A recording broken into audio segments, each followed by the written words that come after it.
So, Ari, of course, there were two major narratives this week. One, of course, was the fact that the president is being investigated by the FBI in a counterintelligence investigation. But the other story this week, which got still some attention in the media, but I don't think it got the attention from the left, broadly speaking, that it probably warranted, because Neil Gorsuch is going to be sitting on the Supreme Court, or very likely to, for decades. And this guy is, I mean, first off, give us your sense of Neil Gorsuch pre-hearings. Who is this guy? Sure. So, I mean, first off, I think I just want to pick up on something you quickly said, which is that this nomination didn't get enough attention from the left. And I would argue that that's true about the entire process, really about the courts in general, and certainly about the Supreme Court. I mean, the fact that Merrick Garland was blocked, didn't even get a hearing for the first time in U.S. history, at least in contemporary U.S. history, where a president in office nominated a Supreme Court judge, and the Senate didn't even hear it. To me, there needed to be way more outrage from the left about it, but also the media, the kind of establishment, didn't just need to treat this like it was just another act of obstruction. It was an unprecedented act of obstruction. So even just how we got to the point of talking about Neil Gorsuch is in and of itself pretty absurd, because Merrick Garland should be sitting on the Supreme Court right now. Okay, but on to your question about. Well, I want to circle back to that at the end of this conversation. Okay, go ahead. On to your question about Gorsuch himself. So he is someone who, it seems like he was basically created in a lab by the Federalist Society as someone who would be, tall and handsome and smooth talking, and you really would know almost nothing about him, except for the fact that they would know that he's extremely conservative. So first off, he comes from a family that's very, very conservative. His mother was kind of a pioneer in the pro-life movement in Colorado. She worked in the Reagan EPA and was actually censored there and had to resign. He was someone who, when he was in college, said lots of really kind of provocative things, was very conservative, opposed the anti-apartheid movement, for example, defended Iran-Contra. On the bench, he's been a pretty down-the-line conservative on most issues. For example, he joined the Hobby Lobby decision. He joined decisions that would expand corporate power. He ruled against a truck driver who almost froze to death in sub-zero conditions when his truck broke down, was fired by his employer. Of course, he was the only judge to rule against him and rule for the employer. But he's also kind of an unknowable guy. And what's interesting to me is he basically kept saying to the committee, I don't have any agenda here, that my judicial philosophy, he said over and over, my judicial philosophy is that I decide cases.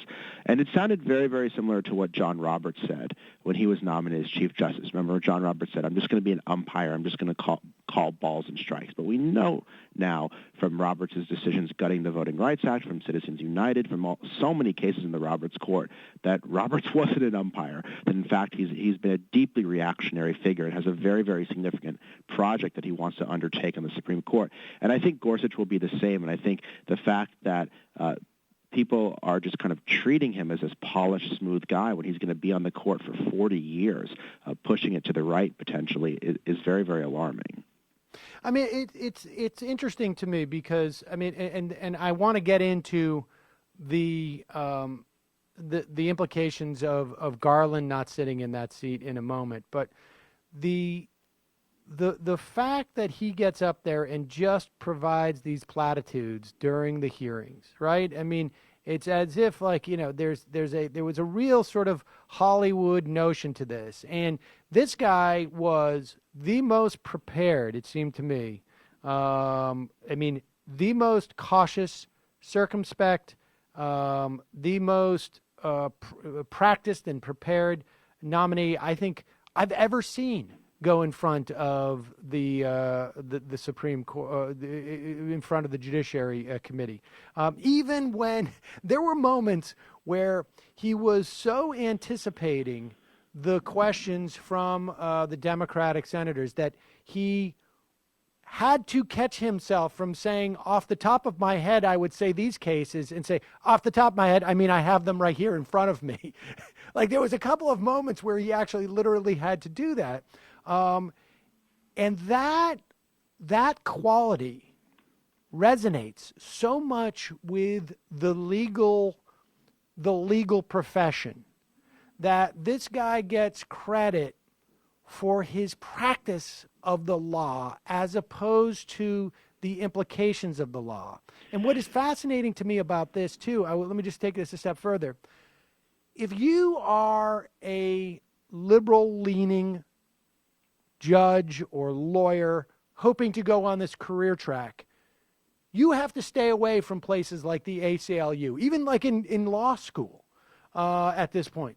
But if you are a right-wing one, you can go and work for these corporate law firms.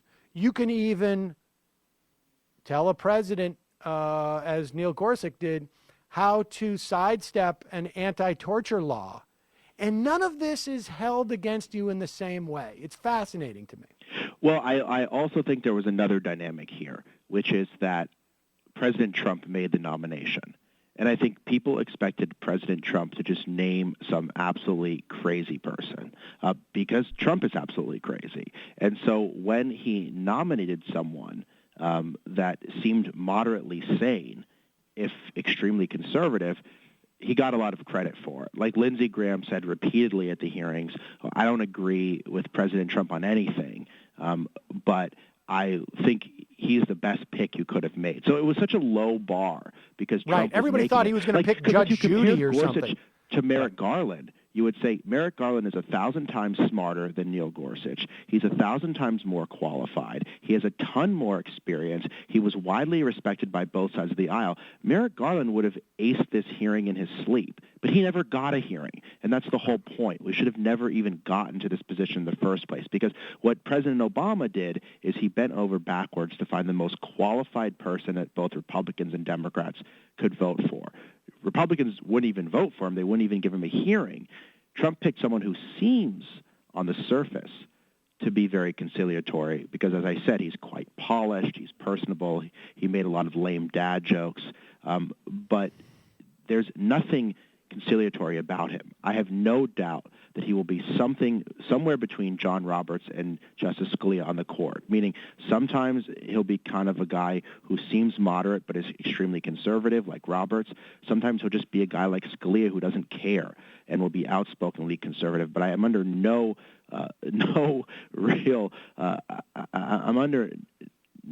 mistaken belief that he's going to be any sort of advocate for liberal policies, or else he would have never been recommended by the Federalist Society, the Heritage Foundation, and nominated by Trump.